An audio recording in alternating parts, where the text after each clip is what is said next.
because things are gonna get dirty when we meet the super scoopers of the natural world.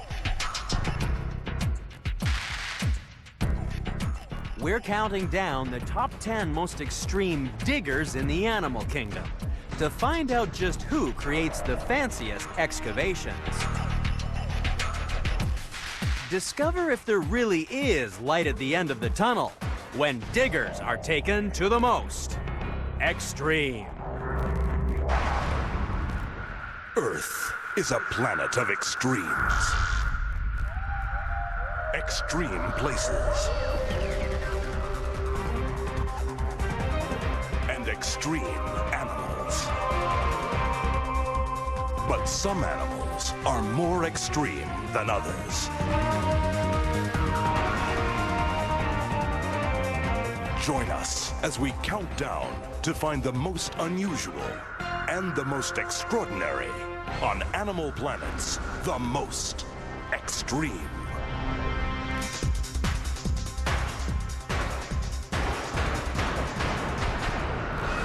Number 10. In 1864, Jules Verne wrote a story about the most extreme human diggers the world had ever seen. Unthinkable, but it must be true. A man took some tools and went where no human being had ever set foot. Alone. Went into the interior of the earth.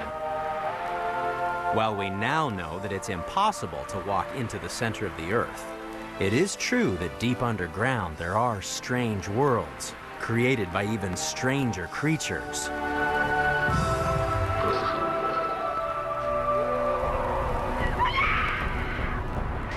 We're digging deep to expose those animals that are experts at burrowing.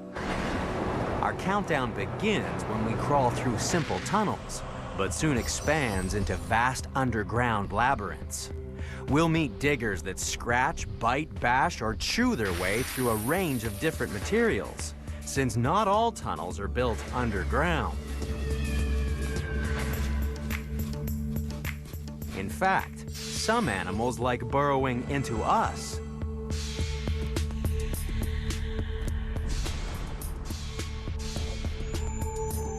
An adult human is covered in about 20 square feet of skin, which is a gold mine for our first contender. It's a parasite that has strong jaws, sharp spines, no eyes, and 8 legs. It's guaranteed to make your flesh crawl. The size of a speck of dust, it lives in a simple tunnel excavated in the outer layer of our skin. Meet the scabies mite.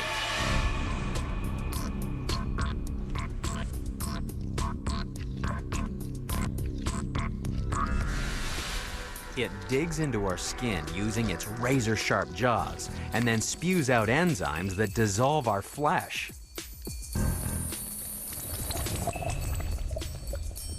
The female's burrow is a nursery for her babies until they're ready to head to the surface to mate before starting tunnels of their own.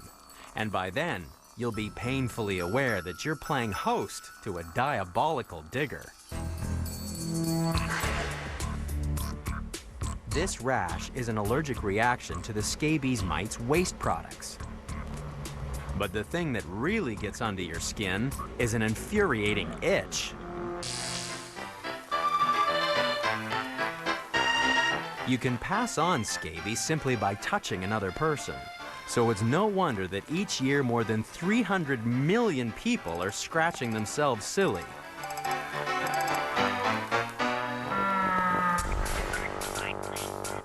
The scabies mite may be the smallest digger in the countdown, but it moves at about the same speed as one of the world's biggest machines. This is the bucket wheel excavator, the largest self-propelled machine on land.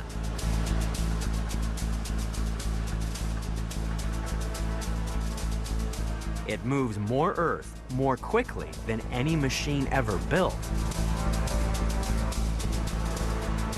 In an average day, the bucket wheel excavator shifts 655,000 cubic feet of earth. Try shifting the same amount of dirt in a day with a shovel, and you'd need 40,000 people. This extreme digger works in the coal fields of Germany. It continuously chews away the top layers of earth to access the dark coal seams below. It takes only 5 people to control the 13,000-ton monster as it crawls along at just 1/3 of a mile an hour.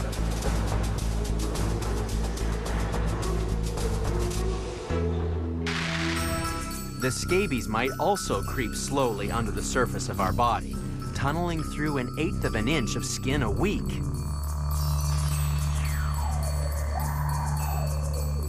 And while its simple burrow can drive us crazy, we should think ourselves lucky that this mite doesn't dig one of the complex caverns that we'll see later in the countdown.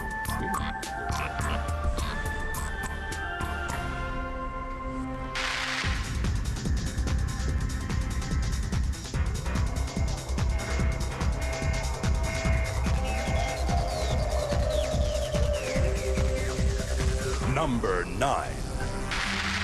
There's nothing like a crumbling clay cliff to make life difficult for diggers.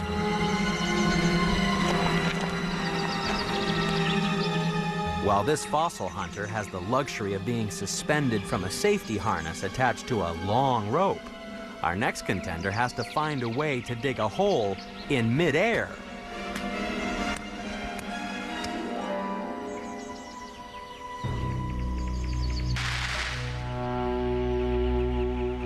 In sub-Saharan Africa, sandstone riverbanks are prime real estate for a most unusual digger. Flying in to number 9 in the countdown is the Carmen bee-eater. It's most famous for eating bees, but it also digs holes, lots of holes. These colorful birds nest together in colonies that can have as many as 5,000 burrows tunneled into the cliff face. The Carmen bee-eater is number 9 in the countdown because its burrow is more than just a simple hole in the wall. Just inside the entrance is a large ridge to stop the kids from accidentally tumbling outside. The actual nest chamber can be set 8 feet into the baked sandstone cliff. But each year, floodwaters destroy these riverside residences. So every summer, a new hole has to be dug in the sheer cliff faces. And to get it started, the Carmen bee-eater uses its head.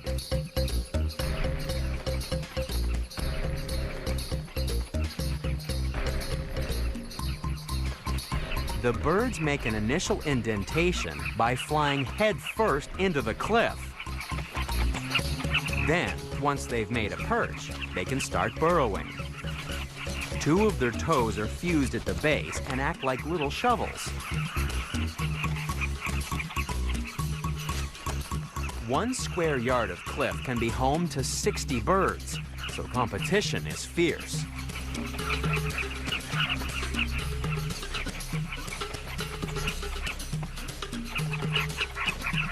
However, Carmen bee-eaters are not the only animals that are fighting to gain access to the underground nests.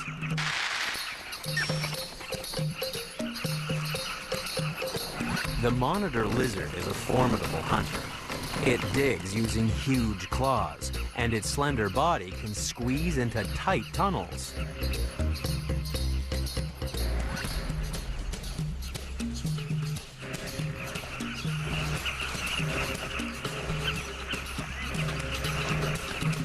However, a bombardment of sharp beaks and an extra long tunnel proved too much for even this persistent predator.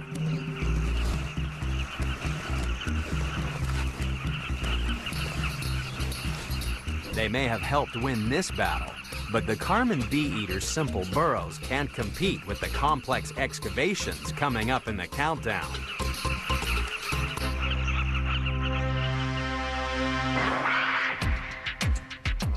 So far, we've barely scratched the surface in our search for extreme diggers. Still to come.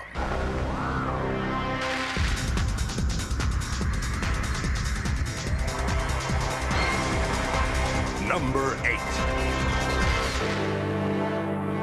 The next contender in our countdown of extreme diggers may not come from the cavernous depths of the earth, but it really does emerge from the sand to strike at the unwary.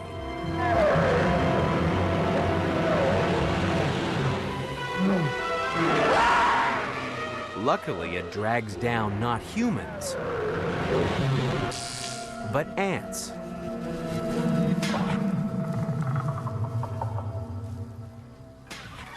This living quicksand was created by a creature that could have stepped straight out of the Star Trek movie, The Wrath of Khan. Meet the antlion. When it grows up, this larva will look like a dragonfly, but until then, it's a digging machine. Its head and massive jaws catapult away large particles, and its spade-shaped abdomen plows backwards, creating a crater in the sand. It sits at the bottom of the hole, jaws open and ready, waiting for its first victim. These ants are stepping through a minefield because there's no escape once you slide into a pit.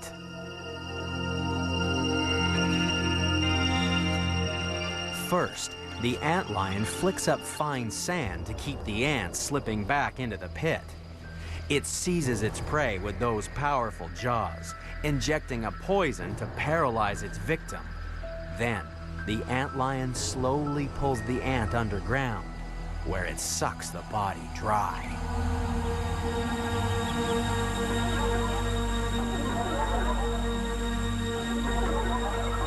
It makes you wonder what else is buried below the sands. These guys are digging for an ancient Egyptian city. But this isn't Egypt, it's California. And these ruins weren't covered by the sands of time. They were buried by a movie maker. Cecil B. DeMille actually made 2 versions of his epic film, The Ten Commandments. The most famous is the second full-color version. The original was made in 1923 as a silent movie, yet its sets were just as elaborate. DeMille built a city of life-size buildings and more than 20 sphinxes, each standing 35 feet high. It was, at the time, the largest and most expensive movie ever made, which is why, in an effort to save money, DeMille didn't remove the sets at the end of filming. Instead, he buried them in the desert. 80 years later, a cryptic clue in DeMille's autobiography has led determined fans to the site of the original epic, but the sets are still proving hard to find. It's much easier to locate the remains of the antlion's epic construction, simply because it doesn't bury its treasure. It flicks the lifeless carcass out of the pit before sinking back into its burrow to wait for another victim to enter its jaws of death.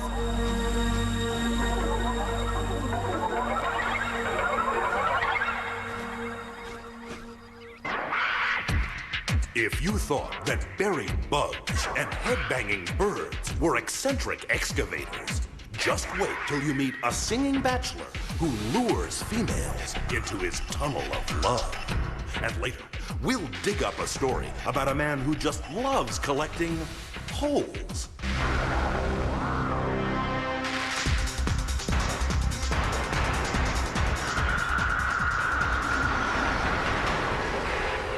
Number 7. The next contender in our countdown of extreme diggers has a head like a jackhammer, only it doesn't dig into concrete, but trees.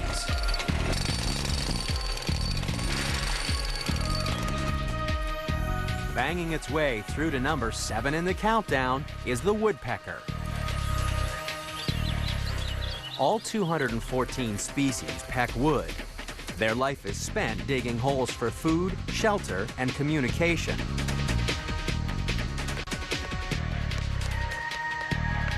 Some species bash their beak against a tree 20 times a second and up to 12,000 times a day. Imagine if we were like a woodpecker and repeatedly beat our head against a wall at speeds of 23 feet per second. All that hammering would give us a headache, unless we had the woodpecker's custom-built skull. In addition to a chisel-like beak, we'd have special shock-absorbing systems hidden inside the head. Brains are usually surrounded by lots of fluid, but the skull of a woodpecker is a tight fit, reducing the wobbling that causes concussions. A cushion of spongy bone at the base of the beak provides extra padding, and believe it or not, so does the woodpecker's incredible tongue. It can extend 3 times the length of its beak. Instead of being anchored in the back of the mouth, the tongue is attached to the nostril and stretches right around the skull. It acts as even more padding, so that the woodpecker ends up wearing a built-in crash helmet. With a head like a woodpecker, bashing your face against a brick wall would be no trouble.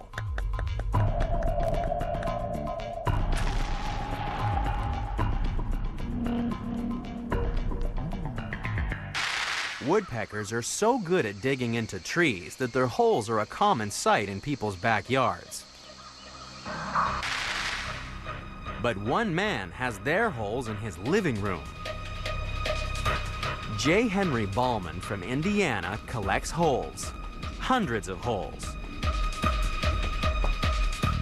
And it all started with a woodpecker. I was out helping to clean up a little plot that we were going to make into a picnic ground. And I saw a dead tree there with a woodpecker hole in it, so I cut it down and brought it home.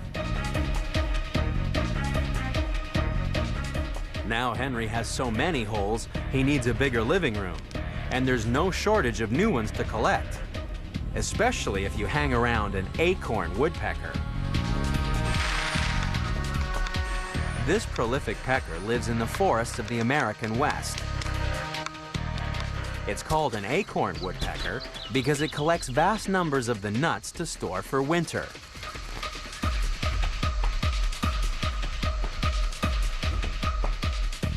Every acorn gets its very own individual storage hole.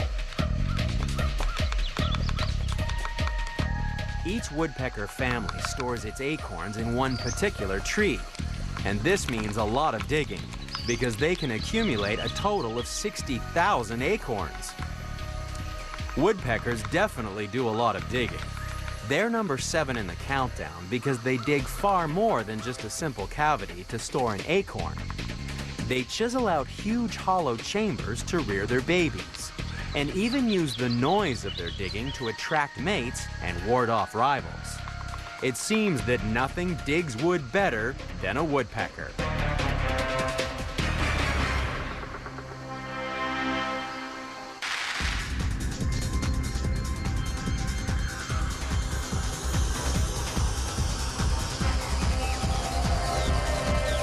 Number 6. Our next contender can be found out on the American prairie, where it goes hunting for ground squirrels. The only trouble is, at the first sign of danger, ground squirrels go to ground.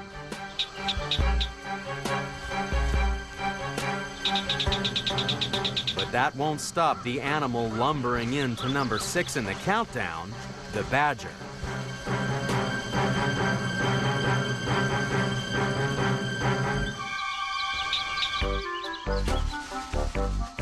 It may not win any medals for running,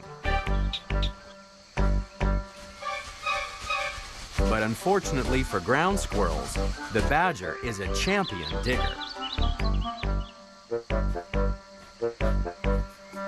It powers through soil thanks to huge shovel-shaped paws with long claws for ripping through dirt. You can see a similar design in another digging machine working on the North American prairie. This is the biggest single digging bucket in the world.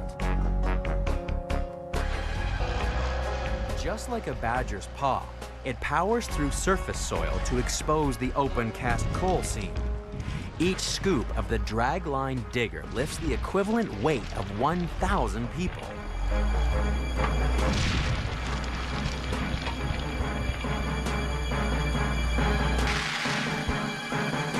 While a badger can't compete with a dragline digger, it's said to be more than a match for a human with a spade.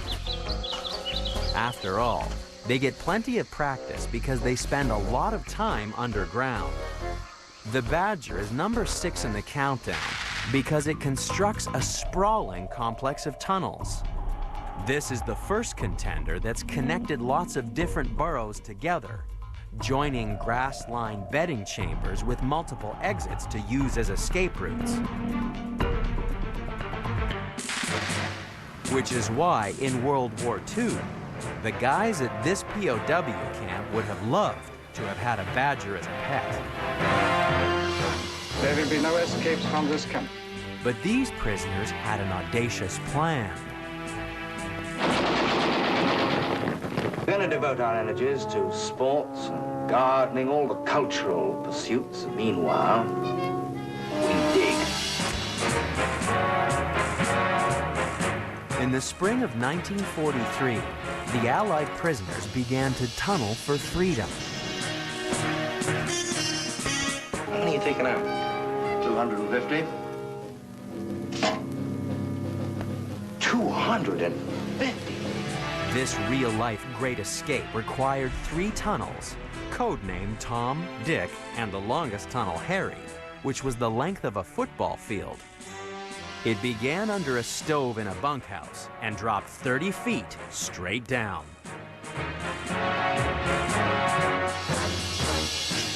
It was a claustrophobic's worst nightmare, according to ex-POW Alan Bryant. The really dangerous work was the actual tunnelling. It was an absolute death ticket because if there was a serious fall there, they were entombed in the tunnel. The size of the tunnel was 2 feet square, and we had what we called a railway, which was a little trolley, which was about 5 inches above the ground. It was extremely claustrophobic, undoubtedly the most claustrophobic situation I've ever been in my life. It was terrible.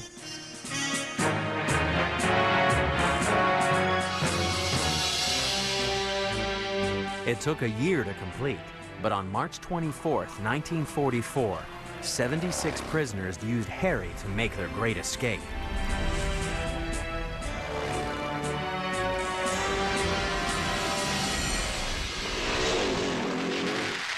A badger could dig the same tunnel in a matter of hours. Faced with a hungry wolf or cougar, this escape artist is said to be able to completely bury itself in just 1 minute. There are even stories of badgers emerging from holes they've excavated through blacktop pavement and 2-inch thick concrete. No ordinary prison camp could detain this extreme digger. Our last 2 contenders have shown that there's much more to digging than just making a hole in the ground. And coming up, we'll discover why these guys once thought they were surrounded by giant pink snakes. And later, why would anybody want to plant a garden deep underground? Find out next on Animal Planets.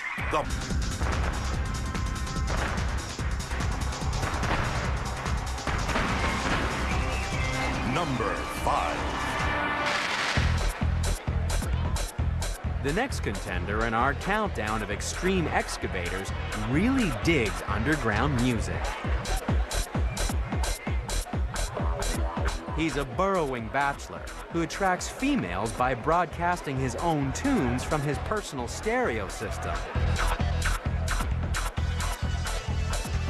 And while his music is easy to hear, this reclusive DJ lives alone in a network of interconnected tunnels and seldom appears on the surface. The mysterious MC at number 5 in the countdown is the mole cricket. He's a tiny bulldozer, powering through the soil with a shovel-shaped head and huge front legs. Most of the time, he's happy feeding on the roots of grasses. But living in a tunnel can make it hard to find a mate. And that's why the mole cricket starts to sing. By rubbing his wing covers together, he can send out a plaintive love song. But when you're a small cricket surrounded by lots of soil, the music is quickly muffled. What he needs is an amplifier to really pump up the volume. So he builds himself the insect equivalent of an old-time phonograph player. That big brass funnel amplifies the sounds made by the needle on the record. The male mole cricket is number 5 in the countdown because he builds himself an amplifier made of earth.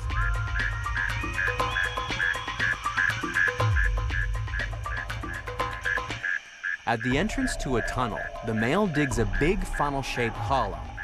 By carefully positioning himself at the base of this horn, his song is so well amplified that it can be heard a mile away. However, sometimes these underground DJs can be too successful. If his souped-up song does attract a female, there's a good chance that after mating, the much bigger female will kick him out of his burrow. In the divorce, she gets the house and the stereo system. But at least he keeps the music, because while both sexes can dig, only the male sings while excavating his underground home.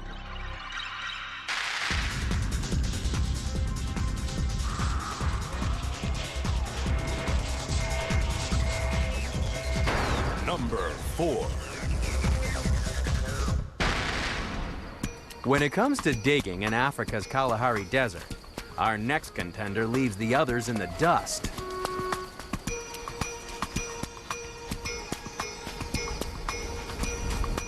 Meet the meerkat.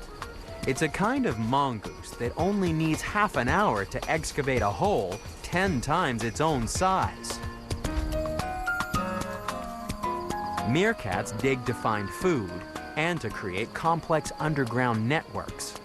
There can be 40 individuals in a single family group, which can have 15 of these dens in their territory. That's an awful lot of tunnels. One family may have 70 separate entrances into a tunnel system that contains chambers for nurseries, bedrooms, pantries, bathrooms, even multiple emergency exits.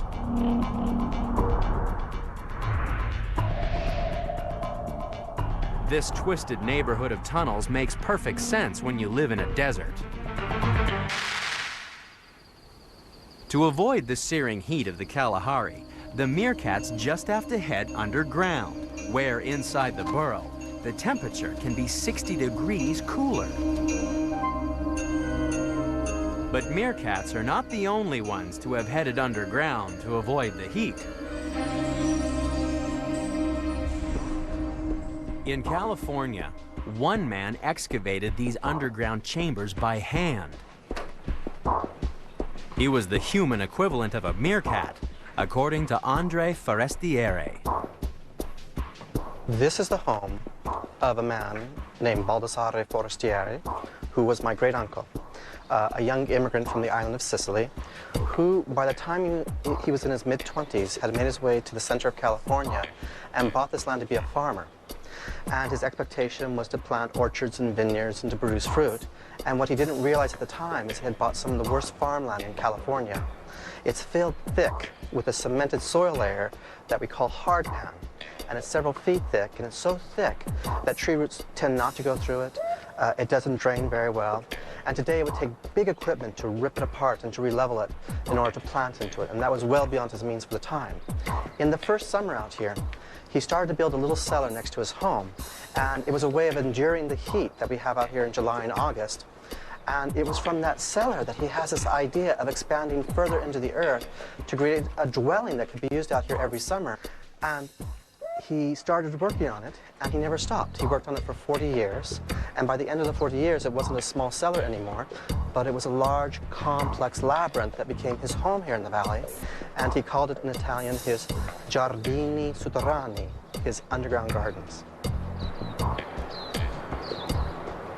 While people still use this complex of tunnels and chambers to avoid the heat, at least they don't have to use it for defense, unlike a meerkat. Africa is full of predators that see meerkats as a tasty treat. So at the entrance to each burrow was a dirt mound to give sentries the best vantage point to spot danger.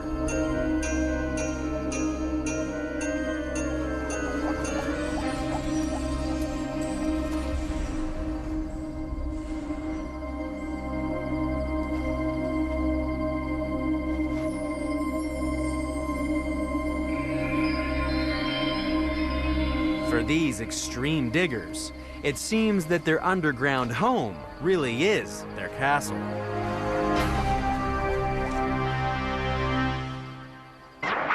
So far, we've seen animals excavate underground fortresses and surround sound stereo systems.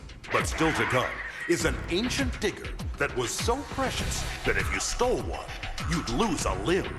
And later, we'll meet the animal excavation experts that inspire modern architects. That's coming up on Animal Planet's The Most Extreme.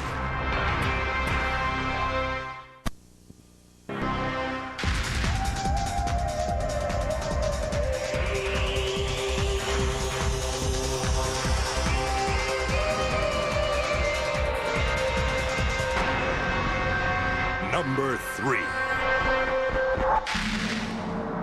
The next contender in our countdown of extreme excavators was once a big hit on the fertile banks of the Nile River. Today, we tend to ignore this humble digger, but in ancient Egypt, Queen Cleopatra made it a sacred animal. And the penalty for smuggling this slippery customer was to have your hands cut off. This holy ground gobbler is, of course, the earthworm. It's number 3 in the countdown because it spends its life digging a network of tunnels through the soil that can sometimes extend 12 feet below the surface. An earthworm doesn't so much dig as eat its way through the dirt, digesting decaying plant material along the way. In some places, you can find 1 million worms per acre. That's enough to turn over 40 tons of soil in a year.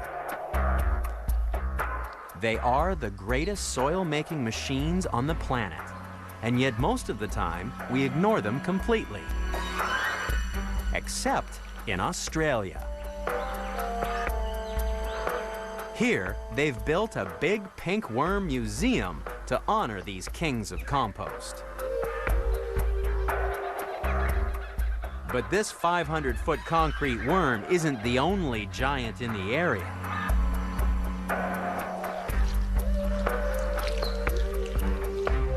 The Gippsland giant earthworm can be 15 feet long.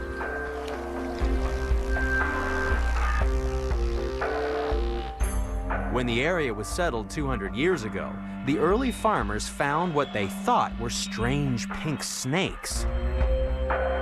Even though the worms lived deep underground, it was easy to know when they were around, if you knew what to listen for. As curator of the Giant Earthworm Museum, John Matthews explains. One of the most unusual aspects of going searching for a giant Gippsland earthworm out in the field, out in the wild, is actually discovering the habitat. We looked for the wormholes, and as we approach the wormholes, for the unsuspecting, the people that we're taking out there for the first time, all of a sudden there's this gurgling sound that comes out of the ground, and it'd be frightening to some people that they wonder what is going on. We can actually hear the gurgling above the ground. It sounds like a country toilet flushing. The gurgle is simply the sound of the worm pushing through the groundwater that has accumulated in its enormous tunnel. This is one extreme digger that would be much more than a mouthful for our next contender.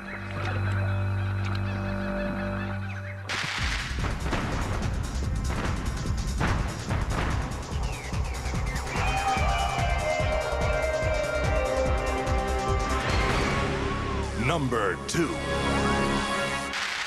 Sometimes you have to feel sorry for poor old earthworms, because they're no match for a mole. It's number 2 in the countdown, because this tiny insectivore spends its entire life patrolling a maze of intertwined underground tunnels that can extend more than 150 feet at various depths. It's an incredibly efficient digger. A mole weighing little more than 4 ounces can shift 10 pounds of earth in 20 minutes. That would be like a 170-pound miner moving 4 tons of dirt. Thanks to those powerful forelegs and claws, a mole seems to swim through the soil.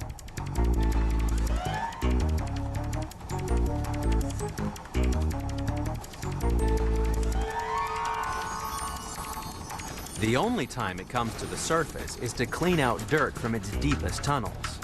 But not even this extreme digger can compete with the animal at number 1 in the countdown, which is more than capable of making a molehill into a mountain.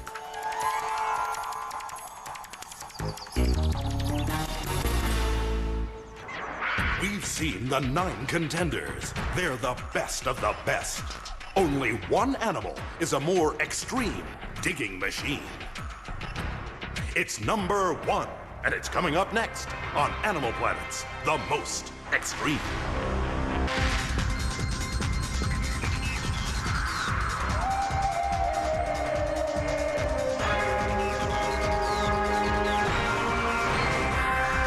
Number 1.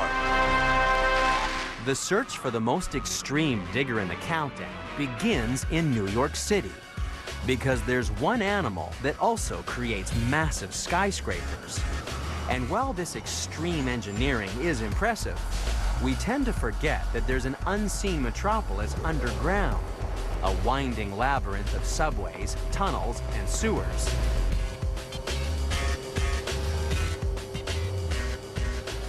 In New York, urban miners have been working below Manhattan for more than a century.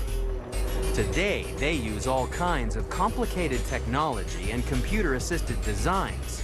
However, the animal that's carved out its place at number 1 in the countdown has no tools except its mouth. Its brain is smaller than a pinhead, and it's completely blind.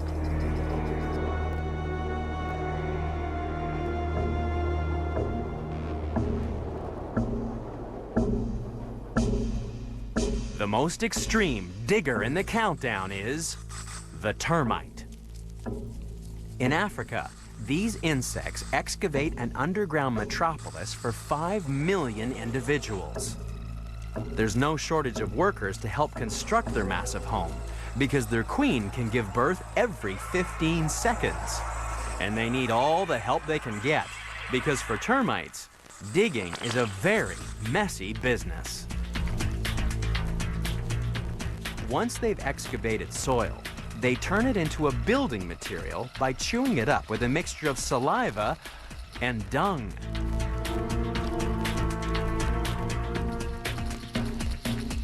It may not be pretty, but this plaster sets like concrete and can be molded into a variety of different architectural features like gardens, covered walkways, and nurseries.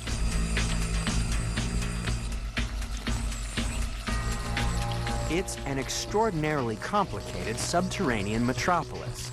But just like New York City, its most impressive features are above ground. Each year, a single colony can dig up to 4,000 pounds of soil and mold it into a tower that can stand taller than a giraffe. If termites were scaled up to our size, they'd make a skyscraper 4 times the height of the Empire State Building. And just like a human construction, the termite mound comes complete with its own ventilation system. Since the millions of workers all live in the basement, things can get really hot and stuffy. But this is where those tall chimney pots come into action. As hot air flows out the top of the mound, cooler air is sucked in through side vents and sinks down through ventilation shafts to the basement. This clever design keeps the interior of the mound at a comfortable 88 degrees.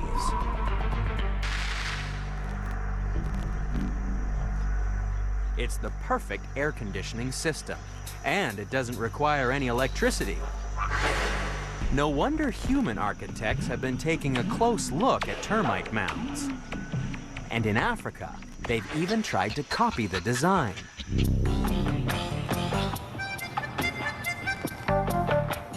Skyscrapers in Zimbabwe's capital city, Harare, face the same harsh conditions as the termite constructions.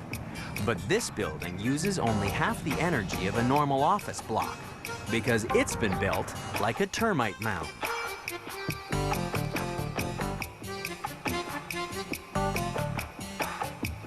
As air in the building warms, it rises and escapes through rows of chimneys working as the equivalent of the termite towers. Thanks to clever design, the company saves a fortune in building costs and maintenance.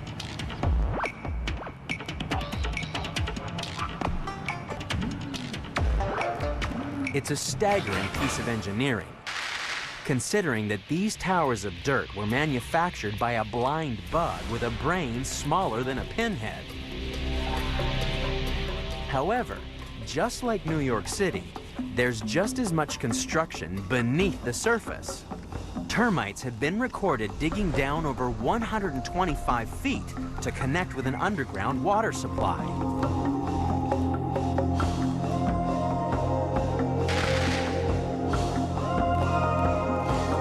And that's why, when it comes to digging, there can be no doubt that the termite really is the most extreme.